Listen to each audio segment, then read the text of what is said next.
Bon, salam alaikum, comme promis. Je vais commencer le premier cours concernant tout ce qui est donc structure, surtout l'analyse sismique. Donc j'ai vu que beaucoup de gens ne savent pas comment déterminer donc ce qu'on appelle prédimensionnement.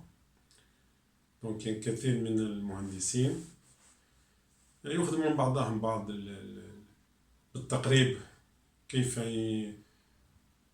يوضعوا les dimensions, les poutres, les poteaux, etc. Je vais donc commencer le premier cours donc, concernant comment prédimensionner un ouvrage. Vous avez un ouvrage qui vous a été donné par l'architecte, donc المهندس المعماري عطانا مشروع. راح أول حاجة نخرج les dimensions الأولين. Quels sont les choix que je vais faire en général au niveau donc, de la structure. أول حاجة en général, je vais parler un peu des dalles. Les plus utilisés en général, on a les dalles soit en béton armé, ou des dalles en corps creux en général. Nous avons deux types qui sont très utilisés dans le bâtiment. C'est soit des dalles, ce qu'on appelle des dalles en corps creux, ce qu'on appelle بالعامة نقولوا لوردي. ولا عندنا des dalles pleines. Des dalles pleines. Donc c'est à nous de choisir. المهندس هو اللي يخير مش المهندس المعماري. المهندس المدني هو اللي يخير ما هو النوع تاع الدالة اللي راح يستعملها. Entre les deux types de dalles اللي عندنا en général on a des propriétés plus ou moins valables pour chaque type. Si je prends par exemple le premier type, le type 1, le type 1 dalle en corps creux, donc c'est une dalle nervurée avec une dalle de compression de 4 ou 5 cm, plus un corps creux, que ce soit en terre cuite, en terre cuite ou en béton ou en polystyrène le cas du stablo aussi. Généralement le premier type là عنده ميزة خاصة اللي هي c'est l'isolation en général. Donc هو عازل, c'est un bon isolant, et surtout في l'habitation. في l'habitation c'est un très bon isolant. فيه le vide ou alors qui يعود فيه le polystyrène il devient encore mieux du point de vue isolation. Il devient encore mieux d'un point de vue charge, donc les charges تاعهم مش كبار صغار شوية يطيحوا. وفي البâtiment en général ce dont on a besoin c'est beaucoup plus l'isolation. On a beaucoup plus besoin d'isolation. Elle dit en général quand vous avez un ouvrage en bâtiment d'habitation, la préférence c'est le premier. La préférence c'est le premier. Par rapport au deuxième, en dalle pleine, la dalle pleine elle présente une très bonne résistance. عكس الأول عنده une résistance بس شوية ضعيفة. Le deuxième, il a une très très grande résistance. La dalle pleine, elle a une très grande résistance, surtout quand elle porte dans deux directions. Donc elle est très résistante. L'inconvénient d'elle, c'est qu'elle est lourde. On n'est pas isolant, mais عازل. Et c'est pour cela en général dans le bâtiment, on ne choisit pas les dalles pleines. Généralement, c'est le premier type qu'on choisit. Mais si vous avez par exemple un centre commercial, et bien là la préférence ce n'est plus l'isolation. Le centre commercial, donc c'est des charges, on n'a plus besoin d'isoler puisqu'il y a un contact entre les différents étages, etc. Donc on va généralement vers la dalle pleine qui est beaucoup plus résistante, elle a un caractère beaucoup plus résistant. Donc ici, c'est à vous de voir, mais généralement, tout ce qui est habitation, généralement, on opte toujours pour le corps creux, en général. Et tout ce qui est commerce, même les bureaux, on va vers le corps creux. Tout ce qui est commerce, la préférence, c'est la dalle pleine. Je ne dis pas que c'est pas bien d'utiliser le corps creux, on peut l'utiliser, mais la préférence ici, parce que je cherche la résistance. Donc si je cherche la résistance, je vais vers la dalle pleine. Si je cherche l'isolation, le confort, je vais vers le corps creux. Donc là, c'est le paramètre choix au niveau donc, des deux types qu'on va utiliser. C'est le type qu'on va utiliser. Si vous avez par exemple un sous-sol, si vous avez un sous-sol, vous avez la dalle du rez-de-chaussée, et bien la dalle du rez-de-chaussée, il est préférable d'utiliser la dalle pleine pour avoir un sous-sol qui est rigide, pour avoir un sous-sol qui est plus ou moins rigide. Ok. Après la structure, elle est donc bâtie sur quelque chose de rigide. Donc ça c'est très très important. Rigide, elle ne se déforme pas. C'est-à-dire que le sous-sol ne se déforme plus. Vous avez donc des voiles, vous avez donc une fondation, radis ou n'importe quoi. Et vous mettez donc au niveau du rez-de-chaussée, vous mettez une dalle pleine. Et là, vous êtes sûr que votre infrastructure, elle est très rigide. D'un point de vue donc choix. D'un point de vue choix, au niveau donc, quelle est l'option que vous allez choisir, corps-dalle. Ok. D'un point de vue maintenant, d'un point de vue choix, si vous êtes dans le cas du corps creux, généralement vous allez opter pour des poutrelles. Les poutrelles, généralement, vous voyez votre structure, vous avez déjà les poteaux, vous pouvez déjà imaginer les poutres, puisque les poutres c'est des éléments qui relient les poteaux, et vous devez choisir, puisque c'est une poutrelle, donc elle est généralement d'épaisseur un peu mince. De préférence, il faut toujours choisir les poutrelles qui donnent dans le plus petit sens au niveau portée, pas au niveau bâtiment, pas au niveau bâtiment. Si vous avez par exemple, si vous avez un bâtiment comme ça, avec bien sûr des poteaux, etc., donc vous allez avoir des poutres, comme ça. Par exemple, vous allez avoir ça. Ça, c'est le réseau. Généralement, les poutrelles, il faut voir à peu près, il faut voir. Donc, vous avez deux possibilités ici. Soit de les mettre comme ça, soit la poutrelle de la mettre dans ce sens-là, ou bien dans ce sens-là. Donc, essayez de voir les portées. Quelle est la portée max dans chaque niveau? Par exemple, ici, je peux voir que celle-là, c'est la portée L max. Je vois dans l'autre direction aussi. Par exemple, voilà, ici, par exemple, vous avez ici la portée max. L prime, par exemple, max. Et bien, je vais choisir le sens des poutrelles en fonction la plus petite. Je choisis le plus petit entre L max et L prime max. Si L max est inférieur à L prime max, et bien je vais choisir ce sens-là. Je vais choisir ce sens-là. Donc le sens des poutrelles sera comme ça. Le sens des poutrelles sera comme ça. Ok. Et comme ça, je vais avoir donc la sollicitation la plus importante à ce niveau-là. On peut avoir aussi des directions différentes dans le même bâtiment. On n'est pas obligé de faire la même chose. Imaginez par exemple ici que vous avez, il n'y a pas de poutre ici. Donc si vous n'avez pas de poutre ici, par exemple vous n'avez pas de poutre ici, et bien ici vous allez avoir toujours avec un max inférieur à L-min. Donc ici vous avez une portée importante. Donc impossible de le faire passer comme ça, impossible. Vous devez donc changer la direction comme ça. En fonction, vous allez aller vers L' maximum. On peut aller vers L' maximum à condition que la hauteur du ordi ne change pas entre ce choix-là et ce choix-là. Je peux tourner ici, simplement. À condition que H de la dalle, par exemple, si vous avez ici calculé avec L, vous allez trouver 16 plus 4, et j'ai un problème ici, et bien je peux tourner dans l'autre direction. À condition que L restera toujours 16 plus 4. Mais si je tourne, si je fais dans cette direction, et au lieu si je le fais dans cette direction, si je propose par exemple de faire la poutrelle comme ça, mais ça vous donne un 20 plus 4. Et bien je ne change pas. Je ne change pas de direction. Je vais laisser dans la direction qui me donne le 16 plus 4. Malgré que ici, je vais avoir quelque chose de très très important. Et au lieu de le faire comme ça, et bien ici, je vais changer localement les poutrelles dans cette direction. Donc je change localement pour conserver en même temps le 16 plus 4 et en même temps éviter ce problème-là, éviter le problème ici. Donc rien ne nous empêche à changer de direction dans un dallage au niveau des poutrelles.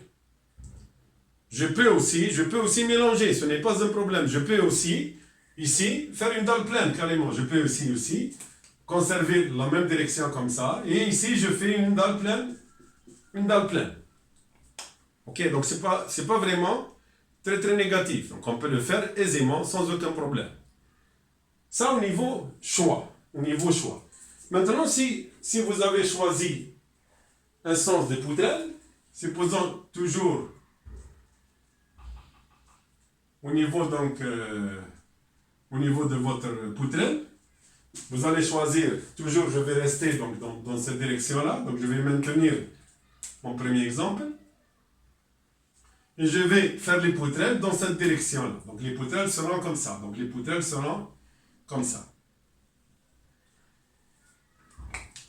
À partir des poutrelles, je vais voir quelles sont les poutres principales et les poutres secondaires. On ne raisonne pas avant le choix des poutrelles, le choix du corps creux.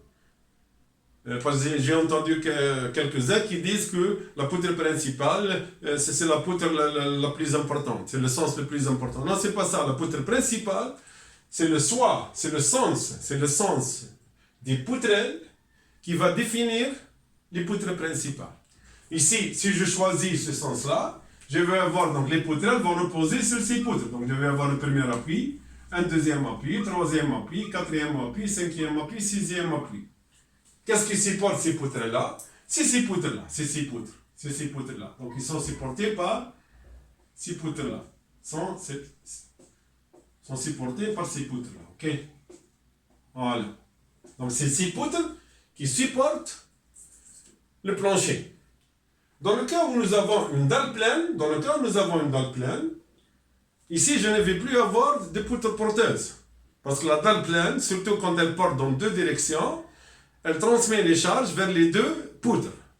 راح توزع القوة تاعها على ربع الجوانب.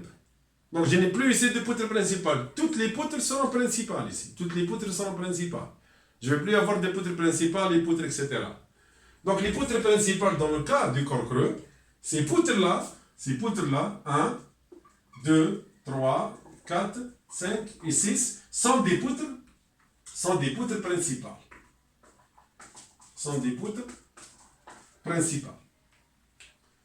Les autres, donc si je vois les autres poutres, la poutre ici, cette poutre-là, généralement, elle ne supporte pas la dalle. Parce que la dalle, elle travaille, dans le cas de poutrelle, la dalle travaille dans une seule direction. Donc les poutres principales sont ici. Et ces poutres-là ne sont plus des poutres principales parce qu'elles ne supportent pas la dalle ni les surcharges. Elles ne supportent que leur propre poids ou bien la maçonnerie s'il y a lieu. Si c'est la périphérie, vous allez avoir la maçonnerie. Donc elles vont supporter la maçonnerie. Généralement, les autres poutres, il y a différentes appellations. On peut les appeler les poutres secondaires, puisque si vous avez les poutres principales, c'est les poutres secondaires. Beaucoup de gens utilisent aussi le terme chaînage. C'est pas méchant, ça peut s'appeler comme ça. Mais généralement, nous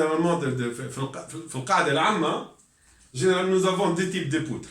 Nous avons les poutres principales et les poutres secondaires. Ceux-là, donc A, B, C et D, sont les poutres secondaires.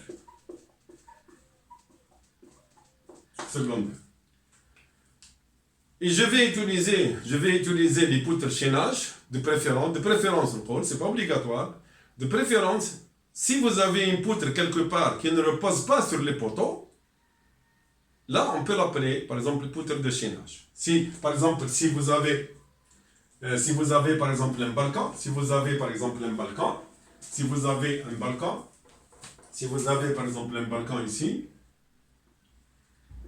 et vous allez faire sortir les poutres en console ici, et vous allez mettre ici une poutre par exemple. Si vous mettez ici une poutre, on peut la définir comme étant une poutre de chaînage. C'est-à-dire qu'elle ne repose pas sur des poteaux. Donc, elle chaîne deux poutres entre elles. Mais comme j'ai dit, c'est pas grave. mais de préférence, pour avoir un même langage, quand quelqu'un va parler avec l'ingénieur sur site, etc., il va lui dire, vous voyez la poutre de chaînage, il va comprendre que ce n'est pas ni la poutre principale, ni la poutre secondaire. Comme ça, ce sera très très bien défini, poutre principale, poutre secondaire et poutre de chaînage. Donc chaque poutre qui ne repose pas sur des poteaux, on peut la définir comme étant une poutre de chaînage. Par exemple, une poutre d'escalier, si vous avez la poutre par exemple d'étage au niveau d'escalier, peut-être qu'elle sera quelque part ici, si vous avez une poutre ici quelque part. Donc elle repose sur les poutres principales. Et cette poutre-là aussi, je peux l'appeler aussi poutre de chaînage. Ok. Donc ici, c'est pas vraiment très très grave. Mais ça, au niveau donc en termes de définition et d'appellation. En termes de définition et d'appellation. Ici, tout ce qui est donc choix du plancher, type de plancher, poutre principale, poutre secondaire.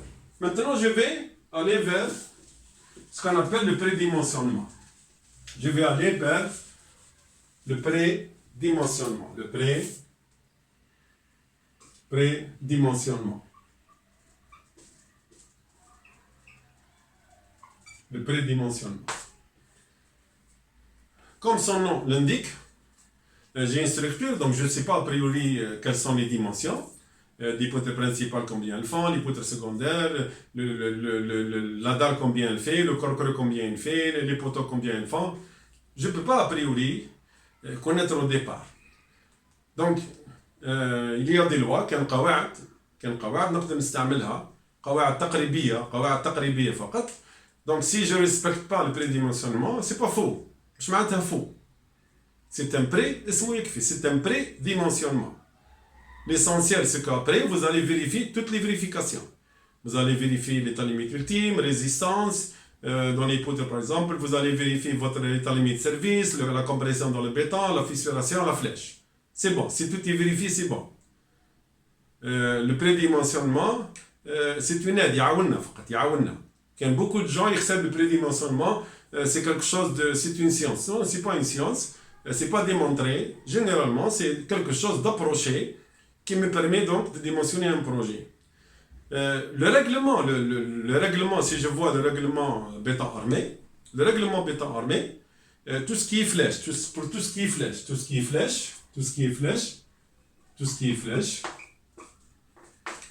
en général, les flèches doivent être calculées. Surtout si on est dans un plancher d'habitation commerciale ou de bureau. Parce que les flèches peuvent causer des dégâts et ne permettent pas une très bonne exploitation de notre ouvrage. Donc généralement les flèches doivent être calculées et comparées par rapport à la flèche admissible. Le règlement BAOL 91, le règlement de béton armé au niveau donc, des ossatures et tout ça, parce que le calcul de la flèche il est un peu compliqué. Le calcul de flèche c'est un calcul laborieux. Je vais dans le box, je vais نحسب une flèche.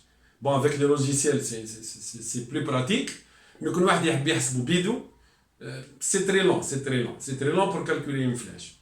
Donc généralement les règles BAL 91 عطاونا بعض القواعد الأساسية اللي هي إذا كان القواعد هذه تتفيريفا ما كان لا راح نحسب لا فلاش ما كان لا نحسبها لا فلاش.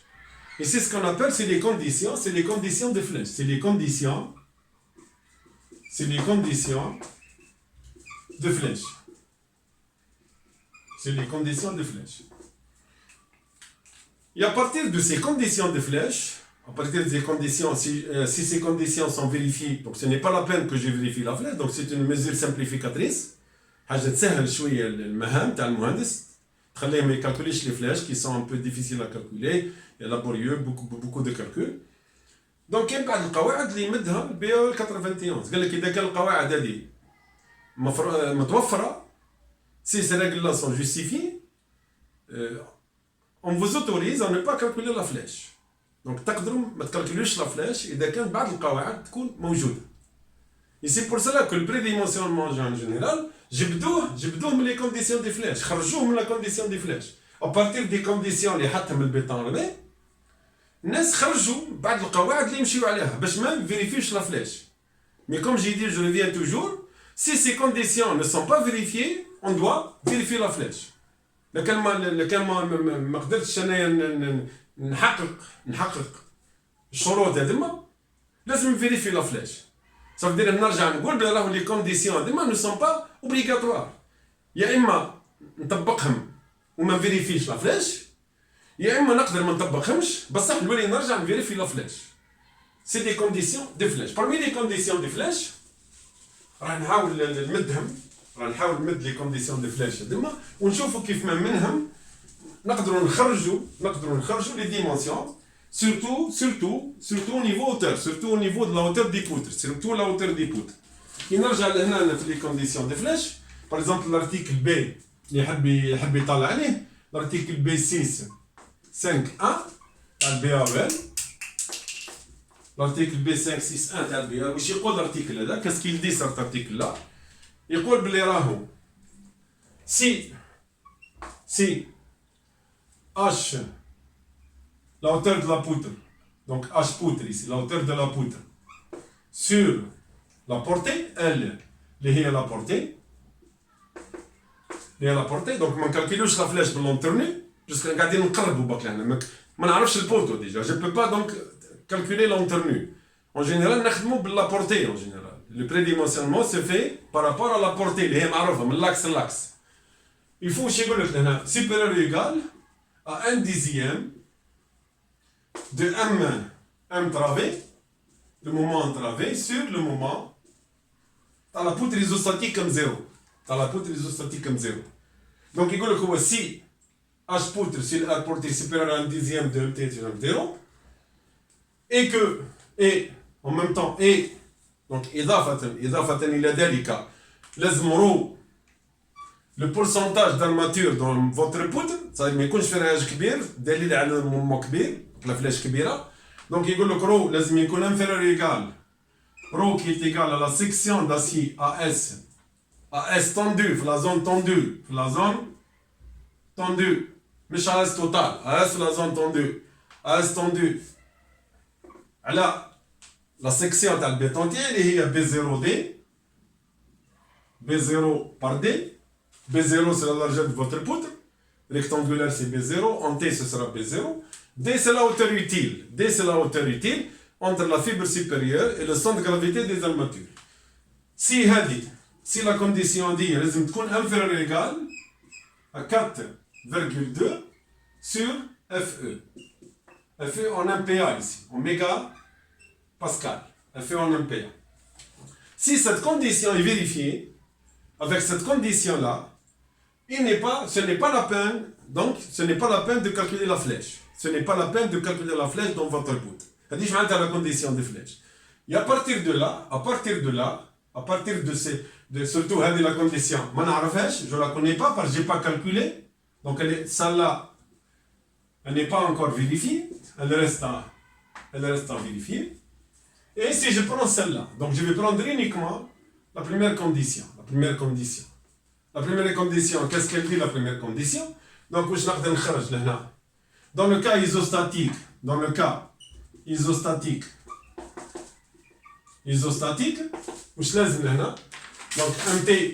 MT égale à 0, dans le cas isostatique, MT égale à 0, donc le rapport est égal à 1. Et j'aurai quoi là? J'aurai il faut que H supérieur ou égal à 1 dixième de L, de la portée. Donc, si vous avez un élément isostatique, une poutre isostatique qui repose sur deux appuis, et que vous voulez éviter le calcul des flèches, vous prenez H supérieur ou égal à 1 dixième de L. Donc, je peux le prendre directement égal à 1 dixième de L. Égal. Je peux le prendre égal pour être dans l'économie. Donc, ici, je vais prendre directement H égale 1 dixième de L. Dans le cas où votre poutre, elle est isostatique, c'est-à-dire vous n'avez pas de moment en appui. Le moment entravé est égal à 1,0, c'est la même chose. Dans le cas où vous avez la poutre, dans le cas où notre poutre elle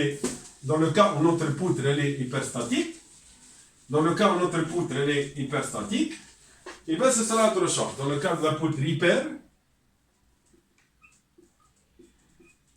hyperstatique, c'est-à-dire vous avez des moments en appui, donc la poutre hyperstatique, vous avez donc des moments en appui, donc vous avez MA et MT. Et généralement, le moment en 0, c'est celui-là. Le moment en 0, c'est d'ici à là. Ça, c'est M0. C'est la moyenne en général. la moyenne des appuis, plus le moment entravé. Ok. Donc ici, dans le cas où nous avons une poutre encastrée, ou la reposant sur des encastrements, en général, en béton armé, il n'y a pas d'articulation. Si vous êtes dans le bâtiment, en général, il n'y a pas d'articulation. Toute la modélisation se fait encastrée. المره اللي فاتت سالني واحد قال لي قال لي البونتو تاع البيت ارمي نحطوه articulé avec double appui. Non, généralement tout ce qui est béton, il est encastré. Tout ce qui est béton, il est encastré. Il est difficile de réaliser des appuis doubles sur le béton. En général, le béton كامل, les poutres, la liaison, poteau-poutre, la liaison, poteau-fondation, l'ongline, etc. Tout est encastré, tout est encastré. Donc ici, vous allez avoir des moments en appui, plus le moment entravé. Dans les calculs en général, dans les calculs, لكن تقدروا تشوفوا تقدروا تلقاو en général, le moment en appui, il est très supérieur par rapport au moment entravé. Par rapport au moment entravé, il est très supérieur. Ici, si je prends le moment entravé, 1,5, si je prends un T égal à 1,5, le moment M0 ta isostatique, ce qui est toujours vérifié, ce qui est largement vérifié, parce qu'il est moins encore, أقل encore, et bien je vais aller vers les poutres hyperstatiques, je vais aller vers le 1, donc ici je vais avoir H poutre sur L la portée, toujours la portée, لازم تكون supérieure à 1 dixième de MT اللي هو 1,5 de M0, et bien ce sera supérieur égal à 1 vingtième.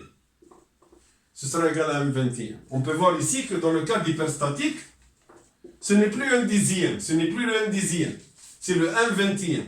Supérieur à 1 vingtième. Ok. Dans le même article, dans le même article BC5, dans le même article BEL, il dit dans le cas de poutre continue, avec une poutre en T, dans le bâtiment en général, vous avez toujours la dalle de compression 4. Elle passe même au niveau de la poutre, donc vous avez toujours des poutres en T avec une petite épaisseur de 4 cm. Dans ce cas-là, il dit en général, dans le cas où vous avez L sur 16, L sur H supérieur égal à voilà, H sur L, H sur L supérieur ou égal à 1 seizième,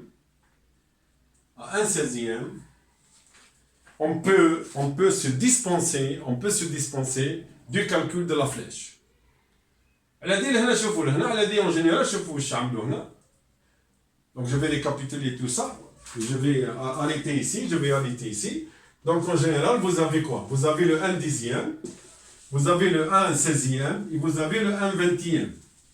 Donc j'ai trois valeurs ici. J'ai poutre isostatique, généralement c'est 1 dixième, H 1 dixième de L, de la portée. Dans le cas où vous avez une poutre hyper, on peut aller jusqu'à 1 vingtième de L. Et celle-ci, c'est une préférence, c'est ici. Elle se situe quelque part ici. Donc ça, c'est une préférence. C'est le 1 seizième de L. Et c'est pour cela, en général, on peut trouver donc dans les documents, donc c'est très clair. C'est tiré à partir des règles PAL.